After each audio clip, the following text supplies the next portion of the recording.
Hey guys, if you own one of these 88 through 98 GMC or Chevrolet pickups, Tahoe, Suburbans, Yukons, Cadillac Escalade, this video is worth a watch.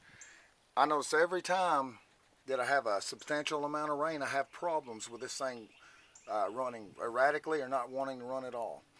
Well, I discovered the last rain that we had that water was literally dumping off the windshield right on top of the distributor. I pulled the distributor cap rotor, moisture, there was electrolysis. But then I wondered, well, what is causing this? Come to find out, I was missing this piece of weather stripping right here that runs between the hood and the windshield wipers. Completely gone. If you're having a problem that's similar to this, it's definitely worth checking out. Make sure that that weather stripping is intact. And if you are having problems with your distributor cap and rotor, just run by AutoZone, pick you up one of these guys here. Comes with all the hardware.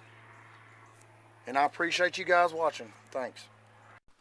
I'm going to shout out to Change for a Dollar. I was watching his video and it helped me figure out what was going on with this thing right here. And also he's got a pretty sharp way of drying out one of these distributor caps while it's still installed on the vehicle. So slide by there, check him out. Appreciate it.